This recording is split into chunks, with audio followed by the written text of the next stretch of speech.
Yo, what up, everybody? How we doing out there? It's your boy Trez Mala. Just doing little fight conversations over here on StreamYards. This is one of the things we got going on, man. Oh man, look at this. Got my light. My lighting's all messed up over here. Get these crazy shadows happening, being erased, slowly being erased on this. Woo! Look at my glasses. All that. That's a little funky monkey. Yeah, so this is one of the things. Me and Lexi's going to be joining me here in just a second, but we're going to be getting some of these fights going on. One of the fights I'm going to be showing you guys, we have over here. We got this little setup happening. What was this fight we got going on right now? I don't know this one right here, but this is going to be Artem Delakian. He's going to be making his fourth defense over here in the main event against Josber Perez. So you got Delakian, that's 19-0 with 14 knockouts, and he's going to be making his fourth defense at flyweight against Josber Perez, who is 17-2 and 15 knockouts. So both these guys pack a punch, and this is going to be in the Ukraine. So this should be exciting to watch this little action going on over here. We shall see, but leave a comment. Let us know what you got going on out there. I'm waiting for the boy Lex to come in on this little dealie. See what we got happening over here. Man, I don't know. Nice fight action, though. Got to be honest. These guys, they're out there. They're throwing punches. They're doing the do, trying to take one another out on that. Yo, Lex, you there? What's happening, doggy?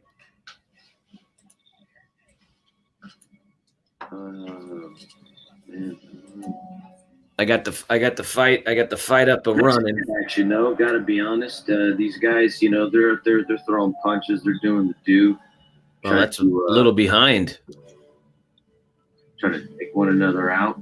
Yeah, a little behind. Hold on a second. Yo, Lex, you there? Yup, I hear that. It's a little behind. As I say, yeah, you might need to mute that action. For the delay. Boo bam, big left hook, but yeah, it's coming through. You can hear me. I'm coming through, okay. I don't know what's happening on this little look-see over here, but yeah, the little the Rooski's going at it. I think this is I don't know if this is the main event, man. I caught this. It's too busy fucking around, bebopping. I don't speak Russian, so I don't know exactly. And I didn't see them do the old count. I didn't see them do the thing, but this is looking more like your main event right here. But tonight should be exciting, huh? We're going to be doing this over at Chonkless. We'll be firing that up. That's going to be a good one if you guys are in town. Las Vegas, 3226 East Desert Inn Road. Best chicken wings in town. But yeah, we'll be there. We'll be watching the Reyes fight. That'll be good. That card's got a lot of action in it. But here we go.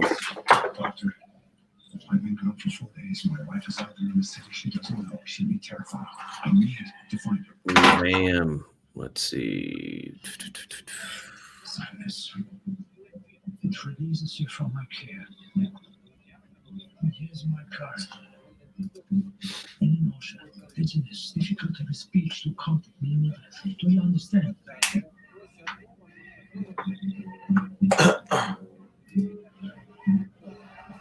Oh, I'm pushing some action.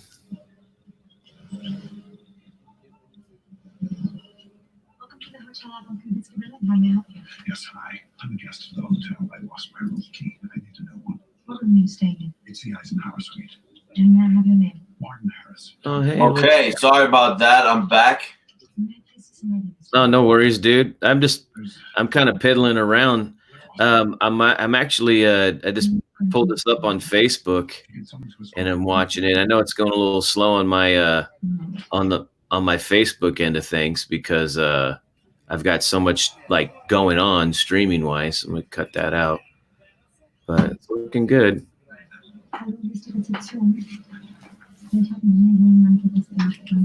But hey guys, anybody if you're watching out there, leave a comment. You know. Excuse me, sir. Do you have an invitation? No, I mean. Viewer comments show up in StreamYard. Yeah, baby. Letting you know. Leave a comment. We'll see it. We'll put it up there. Yeah, absolutely. We're trying to get these fight conversations going. Yeah. Again, just a little a little preview of tonight. Now we won't be streaming the fight like this tonight. It is a pay-per-view. It will be more fight companion. It'll be us talking, doing play-by-play.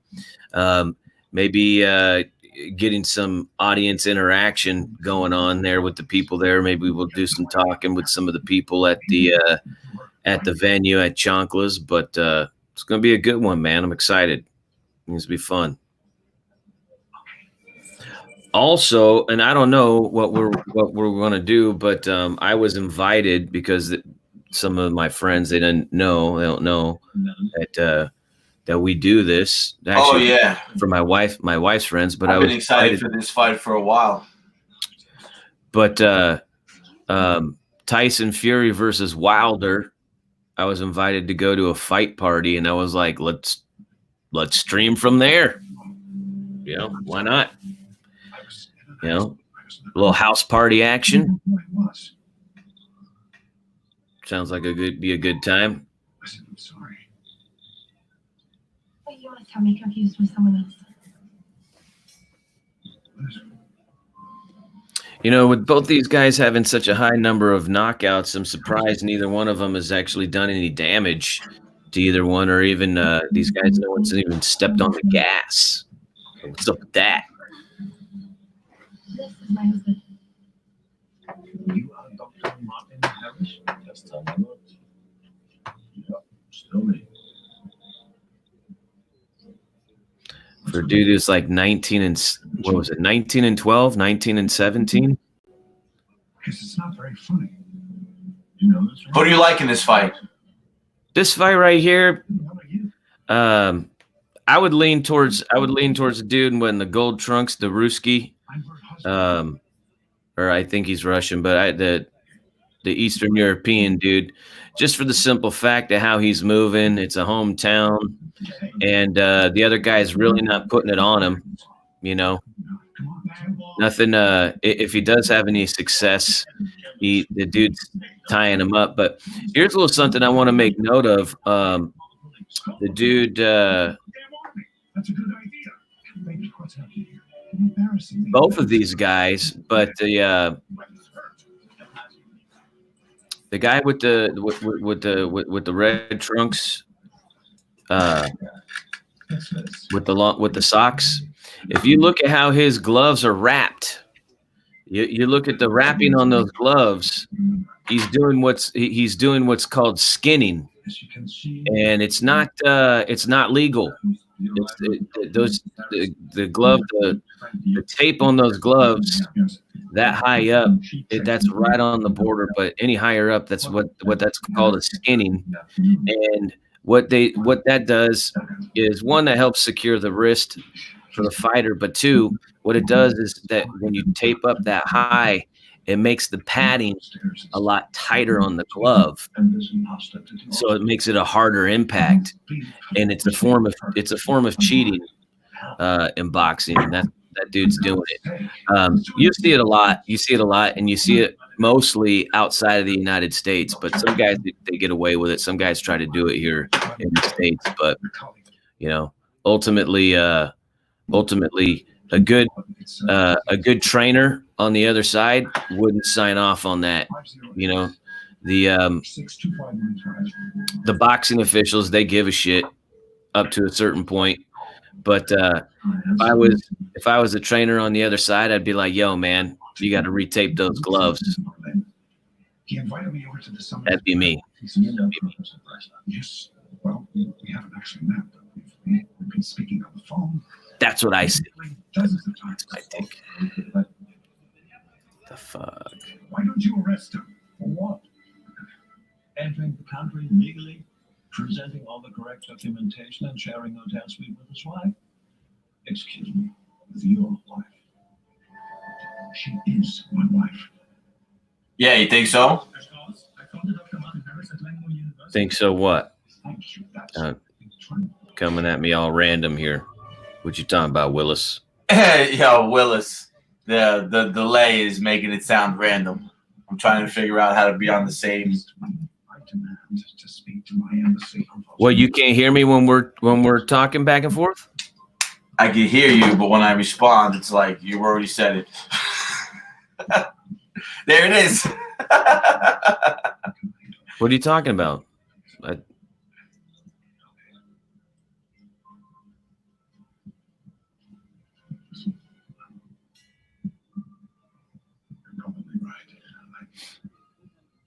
Yo, how long of a delay? I haven't been remembering things very well. I'm confused. This is my doctor at the hospital here, and he warned me that this sort of thing was going to happen. I need to go back there now. Well, you can hear me live or no? I hear you perfect. No, you're saying. All right, and now I'm talking. Now I'm talking, and you're responding. Yes, I'm responding immediately after you speak. Okay. Hold on a second.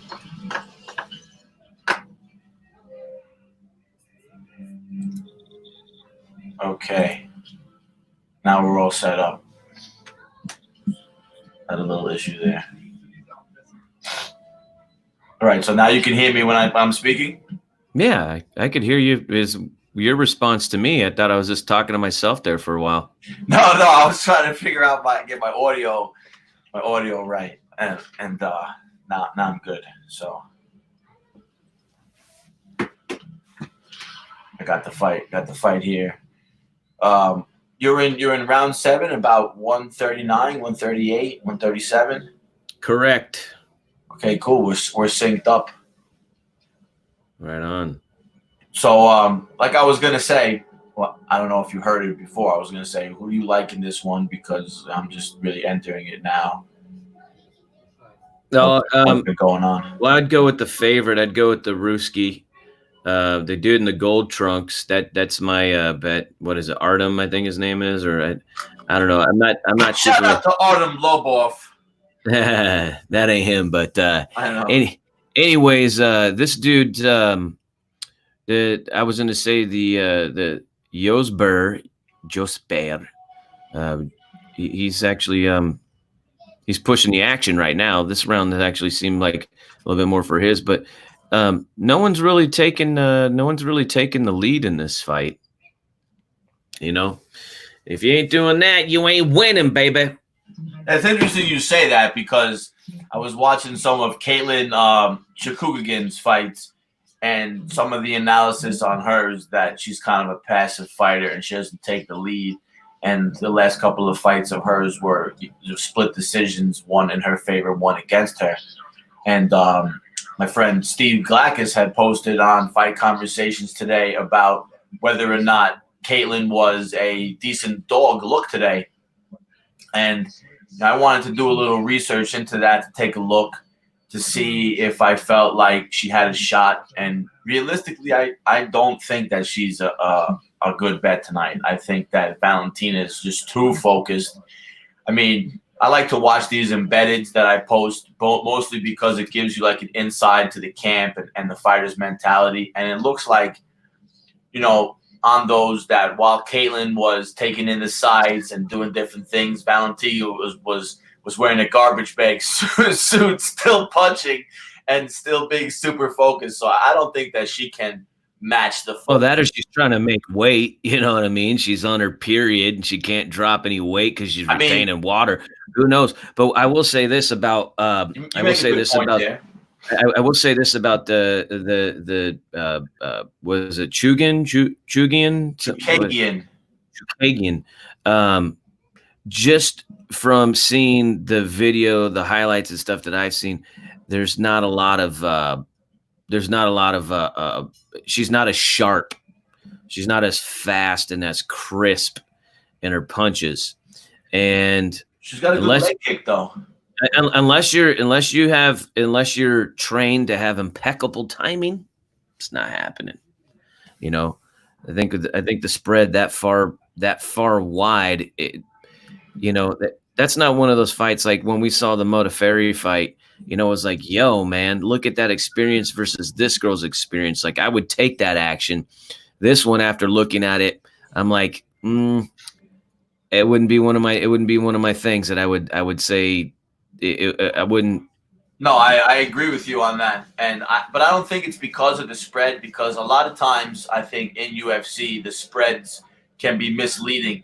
Just because somebody's a big favorite or a big dog, fighting is so unpredictable. Where one shot could change a whole fight or an injury or something. So I don't really like to go off of the line so much. Yeah, it's a guideline to follow, but I mean, I think I like the eye test a little bit better. So I think Chookagian has a shot if she can use her height advantage to give her a kick advantage reach wise and maybe keep Valentina at bay and head kick her, because she's won fights like that before.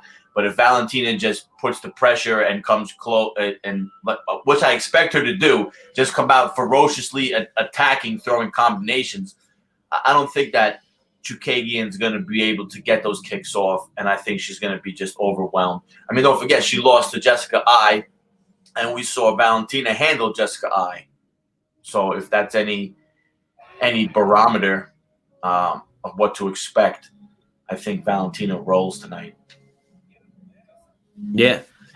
Here's a little something though. Just watching this fight right now.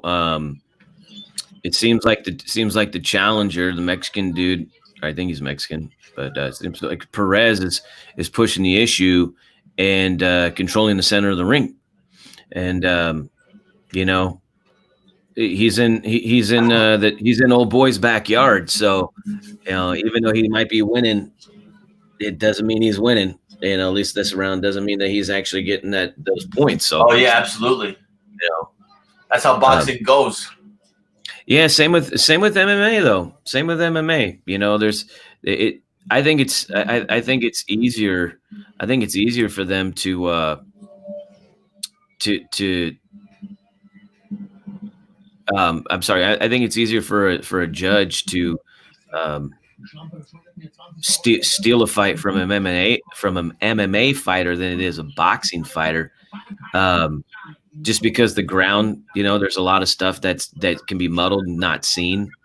A lot of work, but in boxing, I've definitely seen it go both ways. In boxing, I think a lot of fans don't realize that, and UFC the same. I think a lot of casual fans don't understand the scoring, and they don't understand that it's not, it's round per round, right? So you score them all individually and then tally them up. Sometimes casual fans or people that don't really understand scoring, they try to do like a momentum style of scoring, where if one fighter gains momentum and looks good at the end of the fight, they think that means that he won. And sometimes that can be interesting. I remember what was Kovalev Ward that we went to, and it was a similar thing where Ward built up his momentum later. Kovalev was winning earlier, and we ended up getting a ward decision there because the late momentum, even though it felt early on that it was Kovalev in control. You remember that fight? Yeah, man, totally. 100%. And one of the things about that with the scoring, you have that shoe shining and stuff. I just think when it comes to the ground game, I think it's easy. I think it's easy for judges to miss or to score on a biased level, and when I say that on a biased level, yeah, they might like the ground game and like, oh, dude had him there just because he had him down. He's like, oh yeah, that works. Other guys might not like the ground game. I was like, all he did was get him down. He didn't do anything. You know what I mean? And then you got somebody that's fair. He's like, well, was he positioned? Was he working? Was he, or was the guy from the bottom trying to get off? Was he trying to get off the, off the mat? Was he, who was executing? Who was doing what? Just in boxing. Don't forget also, we're also subject to the eye because you can't see everything sometimes. Judges, maybe it's an angle, maybe it's just the speed or the way things go. Sometimes when the fights get broken down in slow-mo and highlights, you see things that, you might not have seen in live. Oh yeah. Hindsight's 20/20, but there's nuances. There's small things that, that go on that people don't see, people don't pick up. And even the well-trained, they might see so much, but they're focused on a certain aspect. Just in what I hate is how it builds up to where when it comes to robbing a fighter, there's no going back. There's no going back on those decisions. There's no like run it again. You know what I mean? There's none of that shit. They just let them get fucked off, ruin a dude's career, or I want to say ruin their career, but fucking definitely doesn't do them any good. Yeah, no, absolutely. But it creates controversy, and sometimes boxing and UFC, they enjoy that controversy to set up the next fight, because I feel like that was kind of what it was for Triple G and Canelo. That fight going to a draw kind of felt like a setup for the rematch or the sequel. I guess it's sequel if it's a draw, right? Yeah, well, it's a whatever rematch. That's the whole thing, dude. It's like they're definitely trying to set stuff up for next fights, Oh, absolutely. This payday is already locked in. We're working on the next one. It's a business. That's one of the things that's part of the game, and that's why UFC is so much is gaining so much traction because the amount of fighters, the amount of matches that get made, it's just there's more volume than boxing in terms of what's out there for the public to see, just casually.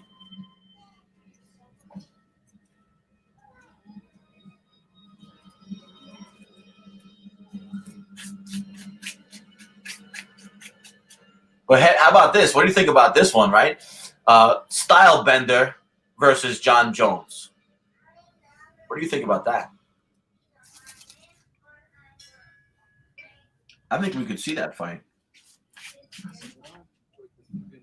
When, how, what, I think Jon Jones runs through Dominic Reyes tonight. I mean, looking at the rankings, Jon Jones has basically dominated light heavyweight, beat up everybody that's below him, and he's all the way down to Dominic Reyes on the list.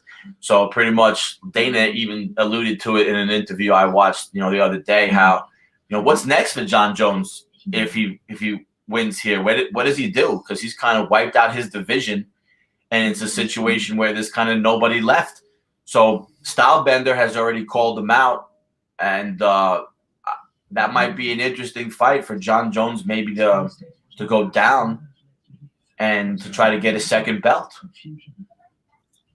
Yeah, going down, man. He doesn't. I mean, if he's dropping weight, how much weight does he have to drop? Not much, I mean, he looks super muscular. right? So he can just lean out. Not much to lean when you're pretty tight. Or the UFC has already shown they're willing to make in between weight fights when it comes to a crowd favorite fight. Maybe they fight at like a catch weight in between somewhere. Catch weights where be at, you know what I mean? They're already making up their own fucking belt. They're already making up new belts and shit. There is no rule. They make the rules. This is, in that way, it's similar to WWE. They can make whatever. Yeah, there's no they are the governing body in that sense. 100%. But me personally, why not get it done, dude? Get it fights, make fights, They should do a pound for pound. They always talk about pound for pound. They list John Jones as the pound for pound fucking number one. They actually this is the thing, man. Pound for pound was in boxing. It was the little guy going up and beating the big guy. Big guys dropping down in weight and beating up the little guy. Not impressive. Well, a lot of these guys, a lot of boxers throughout their careers, this guy was dominant this way. And I was like, bro, he was walking around with like 180 pounds dropping down to 140, 135. Like, you know what I mean? Like, get the fuck out of here. Like, the guys and they always had shorter careers. Their careers, everybody that sucks weight, and then they have to move up in their career, they always end up fizzling. Their career ends up, it's a quick flash in the pan. But it could be interesting if they did it for no belt. Well, as I say, pound for pound for somebody coming up fighting bigger guys, you know what I mean? Like, or pound for pound, they would have to agree on a weight because they weren't into the weight class. So they both had to there's struggles on both ends. You know what I mean? To get up, no one has the ultimate advantage. They're trying to put it on the most level playing field. I'm all for that. But they should do like a pound for pound thing. They should have guys fighting out of their weight classes and stuff. That whole I'm the king of this division, I'm the king of that division and stuff. Be like, nah, how about I'm the king? I'm just the king shit. I'm the motherfucking miggity man. Regardless of its some of that divisional I'm the king or whatever that feeds into UFC's matchmaking and event making. So that's just the fight game in general. That's why they have. But so many people in boxing, they had to divide it up. They had the span between weight classes in MMA is ridiculous. The span between the span in MMA. They're like wrestling weight classes. They're like 10-pound, 15-pound differences or whatever. I mean, I don't know the whole breakdown, but I know it's not like boxing where they do it like every 4 pounds or whatever. I forget exactly, but you know what I mean? That's a lot, man. That's a lot to consider. And some of those guys, they're stuck in no man's land. They're in that, do I go up or do I go down? In that in between, Okay, so here is the UFC pound for pound rankings. They have the top 15 ranked, all right?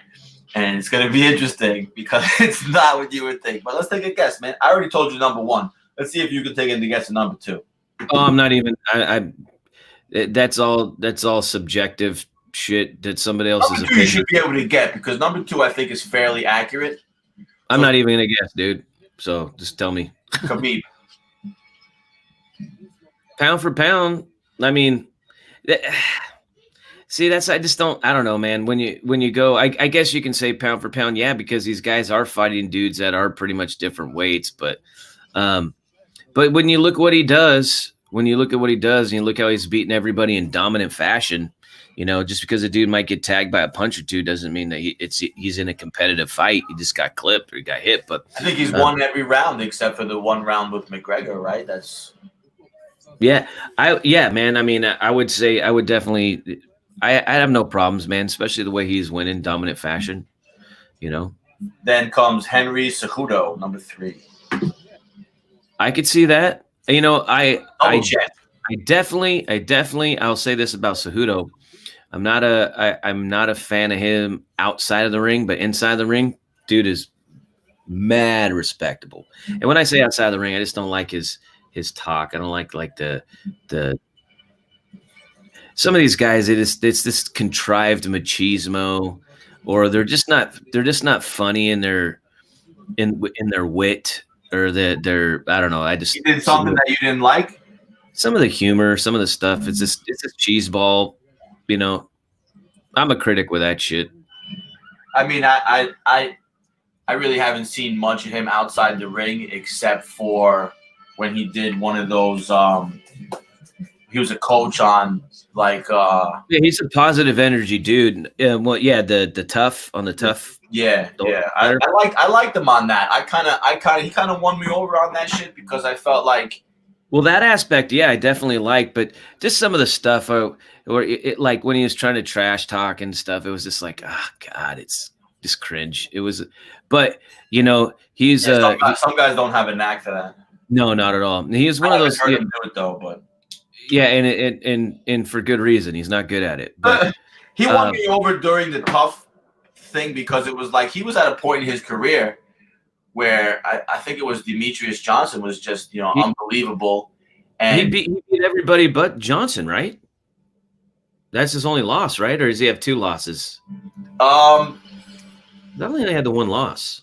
He beat Johnson, didn't he? Didn't he come the back rematch and beat Johnson in the rematch? I think so, yeah. Yeah, that's how we got the title, and that's how we got Johnson shipped off for Askren. So I think that but that was really interesting to me because he had lost to Johnson. Johnson was so dominant, and watching the him as a coach and training others, he was also training himself because he had to mentally prepare himself, and really dig deep to get that win. Because and that's why I respect him for that. Absolutely. No, that's why I respect Cejudo. I just, like I saying, other than the antics, I really like his training and his work ethic and stuff. That was like a pivotal point in his life where if he loses that fight, things go in a different direction. I mean, he ends up winning that fight. He goes on to win another belt. Now he's the double champ. I mean, he went from questioning if he should be even doing this to being double champ, and that was the pivotal point right there. And I think that his work ethic and his confidence throughout that period of self-doubt won me over as a Cejudo supporter. No, definitely. I'm with you on that. I'm definitely with you on that because I'd be interested to see what you said though about the clip of what you saw. I'd be interested to see that. Yeah, it wasn't anything major. It's just, one of those things when they're talking to people, this, that, and the other, and he's just talking, and I was just like, ugh, God. You listen to you listen to like a musclehead jock, and you're just like, oh, this guy's a fucking moron. Yeah. It's like it's one of those moments, and I know he's not that person, but he has a bit of that in him, and I was just like, yeah, dude. I'm good on this, like it wasn't anything that whatever, but that's just me, What do you think about Kobe Covington's shtick? I think it's stupid. I think it's stupid as shit. I do love fake newsman. I do love a good heel. Okay. I love a heel, and it's an art form. And he was doing it up to a point. He was doing it up like how I like he was doing it how he was working them, he was riling them, he was getting them out of their game, and then he was like, it's like he felt like, oh, that was a good one. Like when he called the people of Brazil a bunch of savages and low class and stuff, and I was like, bro, that's great heat. You know what I mean? Like that's great, dangerous. But that's great because I'll say this, man, calling out the Brazilian fan base, fucking go for it, man. They talk all this shit about being about respect and this, that, and the other thing. And they're the very first people to just go over the top with disrespect on fighters and shit like that, throwing stuff at them when they're walking into the ring. So for him to pull they're that passionate shit, for sure. oh yeah, no, but But then, like, as soon as you say something, they cry. They're screaming and crying and shit like that. I like that. I like the heel. But then when he turned it into, when it became delusional, then I was like, all right, bro, now you better back it up. Now you've been talking mad shit, and you've been talking that shit that's like that sells fights, but now you're talking like personal, and you're taking it to levels that I don't think is necessary. A little bit of like WWE crossover where the guys are trying to be better at cutting their promos. That's what I'm saying. I love a heel. That aspect. Do that work. Everything comes from professional wrestling. But my whole thing, like with Covington, is like once you take it to a certain point. There's one thing of like confidence, bravado, selling it, machismo, But then there comes to a point where it's just like to be legal, right? Sorry, I just saw those downward shots to the back of the head. Yeah, no, those are mad illegal. That's crazy illegal. He should have got a point taken away from that. That's frustration. That's frustration. That looked noteworthy right there. What the fuck? But if you're if you're doing those desperate things and stuff, it's like you better bring it, bro. You better bring it. You better back it up. It's better personally. It's better if you keep it about the fight game, and you're trash talking. You don't go off topic into personal things. I agree. I think McGregor went too far going into religion and family, and that's too far. I mean, keep it. Even the fucking mob fucking keeps the civilians, the family out of it. Yeah, I mean, I understand a little bit with McGregor during the Floyd build-up. He insulted Floyd a lot because he had to make that interesting. But it was crazy. It didn't feel that way. It was crazy, and only. Sorry if I'm yelling. Only a few people caught it, and only a few people actually hold his feet to the flames. But during that hype, Mayweather said some of the most racist shit, and he said it on what was it, Kimmel or Fallon? It was one of those shows he said it on. And he said a lot of fucked up shit. 100%. He got total pass. You know what I'm talking about? The scene when they played the scene for.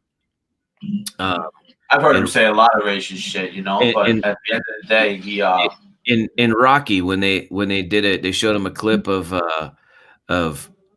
Clubber, or not Clubber Lane, but Rocky in the gym in L.A. that was an all black gym when he was trying to find the eye of the tiger, and they're like, yeah, you seen this clip? And that's when McGregor goes, what, the one with all the monkeys? And I was like, yo. And then I didn't see that. Yeah. Type in Google or YouTube. I believe you. I mean, McGregor and monkeys, and they has that clip. And I was like, no one said anything. I saw one guy mention it the other day. He was like, oh yeah, racist Conor McGregor calling black people monkeys. And I was like, dude, someone remembered that shit, dude. I'm not with all that racism nonsense. That's not how I roll. I don't think not that, at all. Not at all. But what's funny too? A lot of fight. My favorite heel of all time was fucking Hollywood Hogan, and he never did that shit. He didn't need to. Not at all. He was the equal. And in fact, everybody knows when Booker T called him the M-bomb. Oh, when what's his name? Booker T. Yeah. Vince McMahon. We're coming for you. Oh yeah. Oh, when he said that to Hogan, yeah. And then there was also the time when Vince McMahon was like, "You know what I'm talking about," right to Booker T. And I was like, "Ah." Yo, at the end of the day, I think that that's just crossing the line. You can definitely talk plenty of smack without crossing the line. You can say plenty about holes in the other person's game, what you're going to do to expose them, how they haven't done anything yet. You can keep it totally on topic and have plenty of ammunition. And it's interesting because, you know what? Thinking about it right now, the fights when Conor McGregor went more personal, he lost. So maybe it shows that when he has to go that below the belt, that there's like almost like, a lack of confidence or something he's trying to prove to himself. True. I think a lot of that happens in boxing and fights. I'm a firm believer in stoicism. I think you keep that in, you stay focused, and you don't let things get emotional on you and stuff like that. And it shows in your performance. I think you come out on top. I think you come out looking good. When you look at McGregor, and you look at his you look at his interviews, when he talks about mental focus and preparation, when he talks about visualization and stuff, the guy is on point. He's one of the most motivating. He's one of the most inspiring people I've ever listened to ever in my life, man. Hands down, dude. I like the guy could be a motivational speaker, guru on top. I mean, just he has it. He's got it. But then when he turns into Barnum and Bailey, 3-ring circus, McGregor, then you're like, this dude's some chump that you wouldn't even want him at the bar unless he was paying, I agree with you. And I think that when he's very motivating, it's when he has his confidence and when he's winning. And some of that against Khabib, I really feel like he went super below the belt with Khabib. And I feel like that was, insecurities coming out.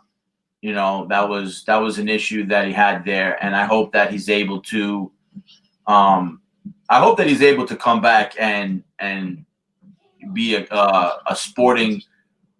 clean sportsman and not insult Khabib the second time around and beat him. And that'll be the biggest motivation in terms of, going in there and doing it the right way and getting it done, as opposed to being, a shit talker and getting your ass beat.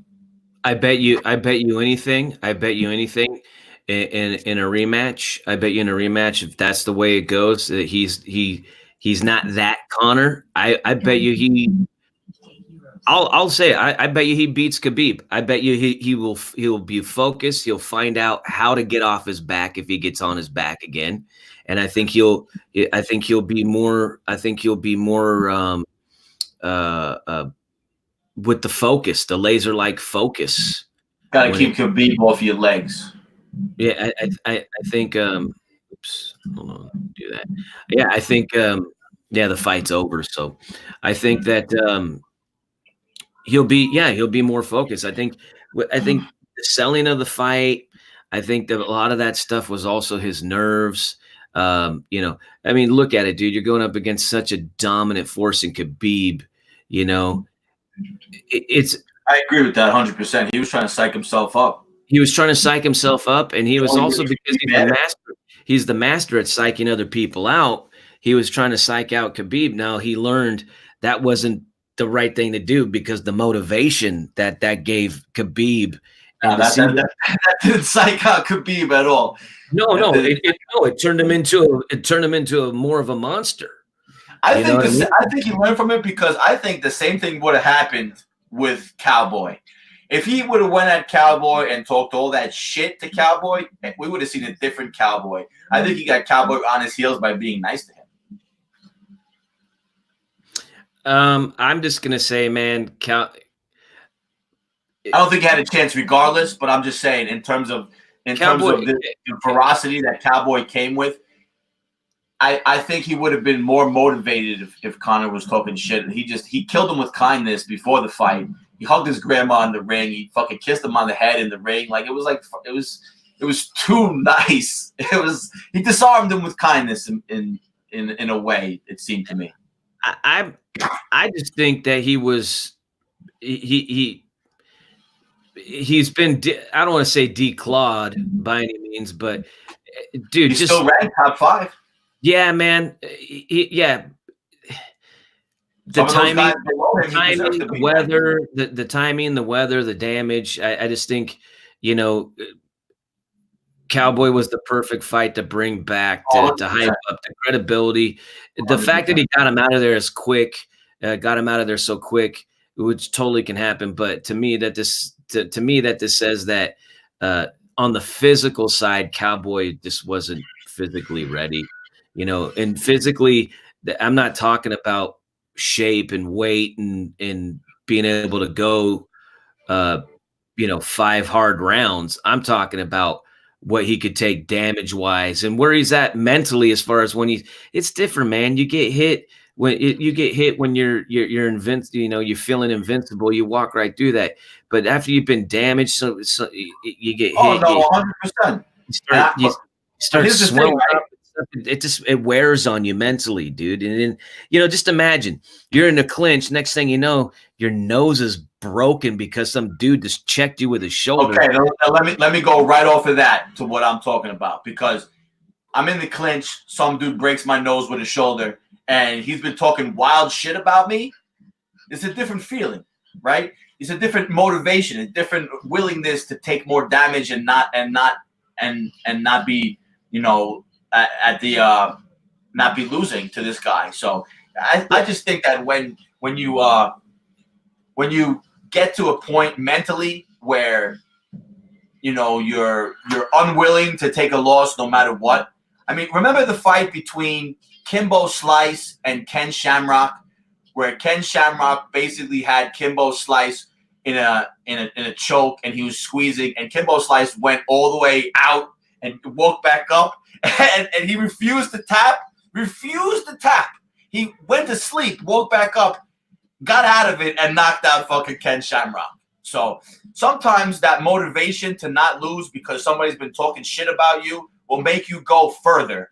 And I just think that I agree with you 100%. Cowboy was weathered, all those things. But I think when he took that damage, I don't think he was in the right mind frame to begin with, where he was going to take damage and be like, fuck that, I don't care about that damage, I'm still going to beat you. He was like, oh my God, it was just different. He didn't have a killer mindset, in my opinion, going into that fight. Well, there's the other layer that I'd like to add to that, and that's 100% true. But you're also talking about a guy that's like in a mindset of somebody that's like in his prime and be like, I fuck that, you know, versus a guy that's been hit so many times in the face, been busted up, you know, and when he gets hit, he's just probably like, the conscious brain, the fight in him is like, yeah, dude, fuck this. I'm, you know, oh, you got that, I'm going to get you. But the body, the reaction, the subconscious mind is like, fuck, here we go again. We got to Tony Ferguson. You know what I mean? You know, like the internal systemic mechanism from being hit, the body's just like, dude, just get the fuck out of here.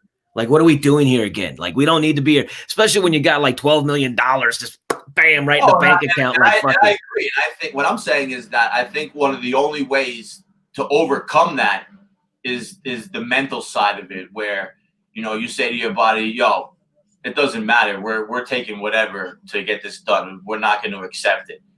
So, I mean, there's so many times. I mean, look at Wim Hof, right? The guy, the Iceman. Yeah. He uses his mind to put himself in all these crazy situations, and it's all mental techniques.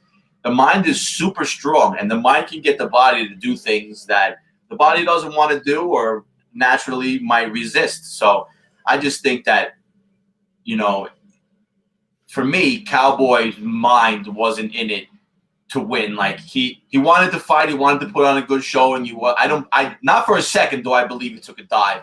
I just think that he didn't go in there like thinking to himself he's going to win at any cost. And even if there was no mindset of him like how Valentina was at the microphone yesterday, and she was like, yo, I'm here to win. Everything else doesn't matter. Win, win, win, win, win, win, win. I don't want to hear anything else but win.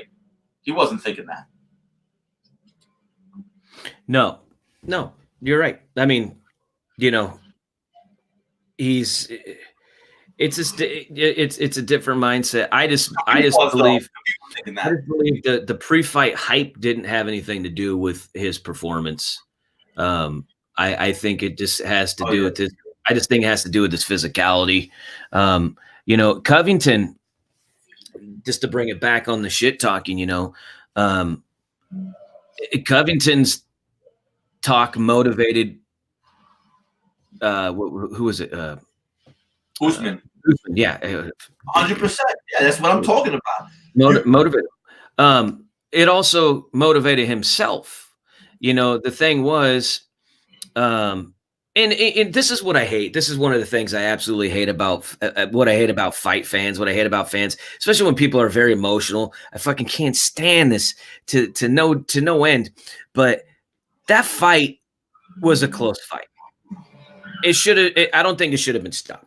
Okay, I think there was enough time. I think he could have eked it out. Okay, I think personally, but the thing is, the shit talking that he did, and then the way that he ends the fight. Now we get into revisionist history, where everybody's like, "Oh, he got his ass whooped. Oh, he was this, that. Oh, he ran out of the ring." Which he did run out of the ring. He got out of there. He just didn't want to face the backlash of his shit talking. He didn't want to have to answer to that. He needed treatment too. Was that? He needed treatment too. Yeah. But here you get this, oh, he got his ass whooped, all this, that, and the other thing. And it was like, yo, dude, it wasn't a walk away fight. It was close. It was close till the end, or to, you know, towards the latter stages of the fight and stuff like that. But you know, now in the history, I was gonna say, just now in the history, when everybody looks back to it, oh, he got his ass whooped. Oh, he got embarrassed. It's like, no. It's that still framed photo of him getting his fucking jaw like completely fucking cracked by fucking Usman that led to that opinion by many people. That's the one frame of the shot that like was like made to be the whole fight. There's that, and there's also the fact that there's the shit talking that framed the whole thing to where that's all you want to see. That's all people want from that fight, was that everybody loves a shit talker getting their ass handed to them. Oh yeah. I mean, you know, that's the thing that sells. But one of the things though is like, you know, you need to be honest. It's kind of like, and this is one of the deals, and I bring it up, is you have Bernard Hopkins back in boxing saying, "I'll never lose to a white boy," when it came to Joe Calzaghe. Hopkins knows the biggest fights in history weren't black versus black, Mexican versus black. It was black versus white. The heavyweight fight, like still to this day, it's like one of the black versus white fighters sells. Mexican versus black fighters sell with the Mexicans. Like, you know what I mean? It's just like one of these things. It's just this primal, instinctual, fucking tribal thing. Everybody likes to go with their own people. Look at the World Cup. Look at fucking Hulk Hogan versus fucking the Iron Sheik. You know, it's just one of those things. Here's on their own country or their own type. Well, the Iron Sheik, well, we'll get into that later. Right, that's a different thing. But no, but what I'm saying is it sells. All right, it sold. He's like, I'll never lose to a white boy. Right. I went to that fight. We were sitting ringside, and everybody in our section, I was rooting for Hopkins. Obviously, he's my favorite fighter. I'm rooting for Hopkins. And everybody, after the final bell rang, they're like, looks like Hopkins pulled it off. It looks like your boy won. They're like, wow. Da, da, da, da. And then they read off the scores. And then they're all like, oh, yeah, I knew he was going to win. I knew Calzaghe was going to win. Da, da, da, da. And then they'd turn to me and they'd be like, oh, man, they're like, they jobbed your boy. Then you go online, right? The further you get away from the fight, they're like, oh, he dominated. He completely controlled him. Da, da, da, da. Total revisionist history. And I tell people, I go, you want to see that fight? Watch that fight and watch that fight with the sound off when you don't have HBO, this motherfucking a guy and blowing Calzaghe. You know, same thing happened with Floyd Pacquiao. Same thing happened with Floyd Pacquiao. Now, it wasn't due to shit talking, but you have revisionist history. That fight was a hell of a lot closer than they fucking say. But everybody, oh, no, he did dominate. Oh, they go with punch stat numbers, dude. You know, these punch stats are a fucking joke, especially like when it comes to Hopkins. Calzaghe was hitting him on the back. He was hitting him on the legs. Calzaghe was hitting him on the back of the head. He wasn't hitting him in scoring areas. Pacquiao was landing on Floyd, was landing to hit him in scoring areas, hit him in the body. They weren't even ringing up these shots, you know. Then you have McGregor going against Mayweather, right? And he's hitting them like this. He's hitting them with hammer fists and doing all this shit. And they're racking up these points. Where it's like, Mayweather doesn't even throw a punch for fucking 3 rounds. Like, oh, dude, he's dominating. I was like, dude, what the fuck are you guys watching? My whole thing is you got to watch this. You have to watch it with a critical eye, and you also have to watch these fights, being unbiased. But you gotta know the rules. You got to know the scoring area. And what I'm getting at is like when it's important to look at it, from a situational perspective. But what I'm getting at is when it comes to this revisionist, when it comes to like when the further the fight gets away, you get more and more bullshit. Like I was saying. People who didn't see it, they're talking based on something they heard, and they make it more. No, I'm talking about people who did see it.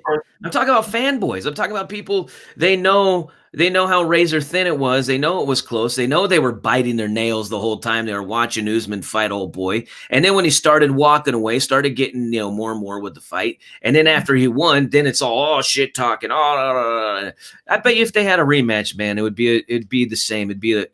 It'd be a close fight, and it'd be a flip of a coin. You know what I mean? They're making it seem like he just dominated this dude. He didn't. I bet you there was a time in that fight, dude, there was Usman fans that were sweating it that are now, they're over there saying how easily he dominated and da-da-da-da-da. Same thing. That's all I'm getting at. That's my gripe. That's my gripe. That's a dominant thing. I definitely think he got the best shot of the fight. That's not contestable. That was the best punch, best strike of the fight that he got, breaking that dude's jaw. That was the winning, strike right there. Other than that, I don't think that he dominated. He dominated best strike of the night. That he did dominate, and I think that was enough for some people to write their own narrative. But what I was talking about situationally is, sometimes these things are in situations where you're watching it in a bar, or you have money on one side, and your view of it isn't like an analytical view 100%, because you're not like watching it like a judge. You're watching it like in the mix. No, and that's one of the things that I always, me, dude. You seem. I don't mean you. I mean those fanboys. No. I'm just saying in general. But me, like when we're together, we watch fights. Other than when we're streaming and we're not at the event. Me, I'm always trying to keep score, but it's really not fair to score a fight and while you're having a conversation. Like if I'm like, there's so many times where when I've watched fights and, I got the notepad out, I'm scoring it, fucking sound off, everybody in that, there's no one in the house. That's exactly my point. That's exactly my point. I gotta be right on the fucking deal. So unless you're with your tunnel vision, you got to factor in that. I always say that, like, if I'm watching a fight and I'm with people, I'm hosting, I'm doing different things, I say, here's what I saw, but let me put the caveat on that I wasn't watching as a judge. I was watching in the mix. So I could have missed a few things. It's definitely possible. Then we also have added benefit for ourselves. We have multiple camera angles. So when we're blocked out, they switch to another angle, and you get to see, you know what I mean? You get to see, boom, you get to see from an angle, whereas the judge, they're sitting right there, and they might be staring at the ref's ass for 10 seconds while real fight action's going on. You know what I'm saying? Like, so we have a better vantage point. That's one of the things. Me, Lex. I fucking love going to live fights. I love the fights. I love different energy. I love the atmosphere. But if it's something I really, really want to see, I 9 times out of 10, let's say 8 times out of 10, I'd rather watch it at home. I'd rather watch it on it, just because I have the angles, I have the replays, I have the, you know what I mean? Like, you've given me an interesting idea. This conversation has given me an interesting idea. I think that why not have our cake and eat it too, man? Go to live events, do shit live, And then what we should do is we should do this, like a stream like this, and we should pull up an old fight, and we should watch it as judges without the other in the mix, interference, and analyze them on that level as well here on Fight Conversations. That would be a nice segment to do fights that have already happened. But like, for example, even your Hopkins, what was it, Carmouche fight? Calzaghe. Okay. I'd be down to do that, man. Someone's got that fight out there. Take a look. Like, that would be cool, because at the end of the day, like, that's what Fight Conversations is all about, right? Breaking it down and taking a deeper look. So show you what I see. Yeah, and then have a conversation about it. So I think that would be an interesting move. So write it down, baby. We'll get it done, mama. I think it's time to wrap up this session. Yeah. Yep. Absolutely. Hey, I was gonna say, so tonight we're gonna be firing it up in just a couple hours. What, 4.5, 5 hours? Exciting. We're gonna be doing it. We're gonna be doing just the single scene right here, because we're gonna be both streaming off of the same computer. It's the same location. Make sure you bring your headphones. I don't think it's gonna be as loud as it was last time, but hey, if you're here in Vegas, Chonkless Cantina, 3246 East Desert Inn Road. Get there before the main event. It's free. We'll be there. Lex and Trez, Fight Conversations. Like, subscribe, share, tell a friend. Appreciate all of it. Yeah, peace. All right, I'm going to end this motherfucker right here. Thanks, everybody. Jones.